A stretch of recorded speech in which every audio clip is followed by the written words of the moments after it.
Je ne m'attendais jamais à ce que cette journée prenne une tournure si étrange. J'étais simplement venue chez mon beau-père pour lui apporter quelques documents et profiter d'un moment calme dans la maison, mais ce que j'ai vu en entrant dans sa chambre m'a glacé le sang, un instant. Il était là, seul, et quelque chose dans son comportement m'a fait comprendre qu'il était engagé dans une activité privée, qu'on n'attend pas de voir chez un membre de la famille. Mon premier réflexe a été de reculer, de faire un pas en arrière, hésitante, essayant de comprendre si je devais intervenir ou partir. Pourtant, une curiosité étrange m'a poussé à rester. Ce n'était pas de la curiosité malsaine, juste un mélange de surprise et de l'envie de comprendre. Je me suis approchée, doucement, essayant de trouver les mots justes. Quand je suis entrée, il a semblé surpris, un peu embarrassé, mais il n'a pas essayé de cacher son geste de manière excessive. C'était comme s'il attendait que quelqu'un remarque. Je me suis dit que c'était peut-être une façon pour lui de partager, inconsciemment, un moment de vulnérabilité, même si c'était inconfortable à voir. Je me suis assise sur le bord du lit, à une distance respectueuse, et j'ai commencé à parler. Les mots sortaient avec prudence, chacun pesé, chacun destiné à comprendre plutôt qu'à juger. Je lui ai demandé pourquoi il se comportait ainsi, pourquoi il se permettait ce moment si intime en plein jour, alors que d'habitude il semblait toujours si réservé. Il a levé les yeux vers moi, un mélange de surprise et de soulagement sur son visage, comme si j'avais touché quelque chose qu'il gardait pour lui depuis longtemps.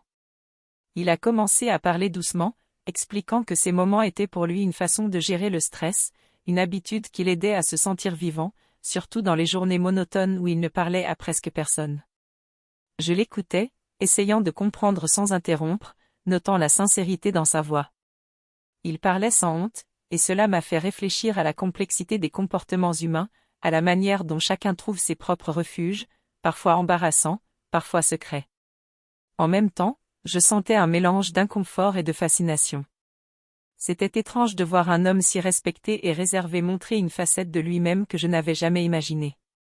Mais plus il parlait, plus je réalisais que ce n'était pas une question de malice ou de vice, mais simplement un besoin humain, une manière de s'ancrer dans la réalité quand le monde autour devient pesant. J'ai commencé à poser des questions, légères, pour comprendre les émotions derrière l'acte, la solitude, les habitudes, et la manière dont il gérait ses journées. Au fil de la conversation, j'ai senti un changement subtil dans l'atmosphère. L'embarras initial s'est transformé en un moment presque sincère de partage. Il était vulnérable, mais honnête. Et moi, malgré ma surprise initiale, je me suis senti plus proche de lui, comme si cette situation improbable avait créé un pont inattendu entre nous. Je ne savais pas comment finir cette discussion, ni comment revenir à la normale après cela, mais je savais que ce moment resterait gravé dans ma mémoire, un rappel des complexités silencieuses que chacun porte en soi. Après ce premier moment de silence partagé, quelque chose a changé dans la pièce. L'atmosphère n'était plus lourde ni embarrassante, mais étrangement légère, comme si la conversation avait dissipé une tension invisible. Je sentais que nous étions tous les deux conscients de l'intimité du moment, mais d'une manière différente, presque curieuse. Il a continué à parler, et cette fois, ses paroles se sont tournées vers des réflexions plus larges sur la vie, sur le temps qui passe, sur les habitudes que l'on adopte pour rester connecté avec soi-même. Je l'écoutais attentivement, parfois penché légèrement en avant, intrigué par sa façon de décrire ses routines et ses petits rituels. Il n'y avait aucun jugement, aucune honte, juste une honnêteté désarmante. Et moi, je me suis rendu compte que je ne jugeais plus, je comprenais. Il y avait quelque chose d'étonnamment humain dans sa manière de parler, quelque chose qui faisait que je voulais rester et continuer à écouter. À un moment, je me suis surprise à rire doucement, non pas à cause de l'acte lui-même, mais à cause de l'absurdité de la situation. Nous étions deux adultes, partageant un moment de vérité improbable, dans la simplicité de la maison familiale. Et ce rire a détendu l'air encore plus, rendant la conversation plus fluide, plus naturelle. Il me regardait, un sourire à la fois amusé et reconnaissant, comme s'il se sentait enfin accepté dans sa vulnérabilité. Je lui ai posé des questions plus personnelles, sur ses souvenirs, sur ce qu'il ressentait dans ces instants solitaires. Il a parlé de la solitude qu'il avait parfois ressentie, même entouré de famille, de la manière dont ces moments étaient son refuge, un moyen de retrouver son équilibre. Chaque mot me donnait une nouvelle perspective sur lui, sur la personne que j'avais toujours connue mais que je n'avais jamais vraiment vue. C'était un mélange de tendresse et de perplexité, un mélange que je n'avais jamais ressenti auparavant. Puis, nous avons commencé à évoquer la manière dont la famille perçoit les habitudes de chacun, et comment certaines choses, même bizarres ou inconfortables, font partie de la nature humaine. Il m'a parlé de la nécessité de comprendre et de respecter les petits secrets des autres, de ne pas les juger trop vite. Et moi, j'ai senti que cette conversation, bien qu'étrange au départ, devenait une leçon de patience et de compassion. À mesure que les minutes passaient, la tension initiale a presque disparu. Nous avons continué à parler de tout et de rien, de souvenirs de jeunesse, et de la vie quotidienne. Le moment insolite qui avait commencé par la surprise et l'embarras s'était transformé en un échange sincère et inattendu.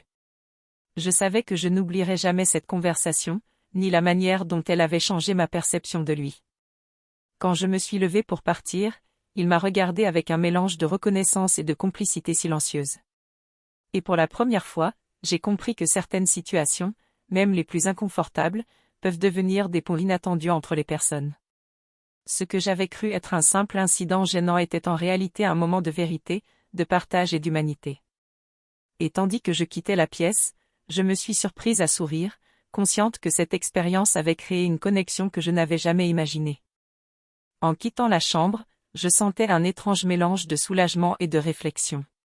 Ce que j'avais cru être un simple incident embarrassant s'était transformé en une leçon silencieuse sur la vie et la complexité des êtres humains. Je marchais lentement dans le couloir, repensant à chaque mot échangé, à chaque expression fugace sur son visage, et je réalisais à quel point nous nous cachons parfois derrière des habitudes, des routines, pour faire face à nos propres faiblesses. En me retournant une dernière fois, je l'ai vu assis, calme, comme si rien ne s'était passé, mais je savais que quelque chose avait changé. Il avait accepté sa vulnérabilité, et moi, j'avais appris à comprendre plutôt qu'à juger. Ce moment, étrange et inattendu, avait créé un pont entre nous, fragile mais réel. Je me suis rendu compte que la vraie intimité ne réside pas toujours dans les gestes visibles, mais dans la capacité de partager et d'écouter sans préjugés. Chez moi, plus tard, je repensais encore à cette journée. Je me demandais combien de secrets chacun porte en soi, combien de gestes discrets échappent à l'œil des autres, et combien de fois nous jugeons sans vraiment comprendre. Ce souvenir, d'abord gênant, était devenu un rappel de la patience, de l'empathie et de la richesse des expériences humaines. Je souriais seule, consciente que ce que j'avais vu ne définissait pas une personne, mais révélait une dimension profonde de l'humanité, le besoin de solitude, de réconfort, de rituels personnels. Et je savais que, malgré le malaise initial, cette conversation resterait gravée dans ma mémoire comme un moment rare de vérité et de connexion. Alors que le soleil déclinait derrière les rideaux de la maison, j'ai compris que certaines expériences, même bizarres ou inconfortables, peuvent devenir des ponts inattendus entre les générations et les âmes. Et, d'une certaine manière, je me sentais privilégiée d'avoir été témoin de ce moment, capable de voir au-delà des apparences et d'embrasser la complexité silencieuse de ceux que l'on croit connaître. C'était étrange, inattendu, mais profondément humain. Et je savais que cette histoire, même racontée des années plus tard, resterait un rappel que la compréhension et la compassion peuvent naître dans les circonstances les plus improbables.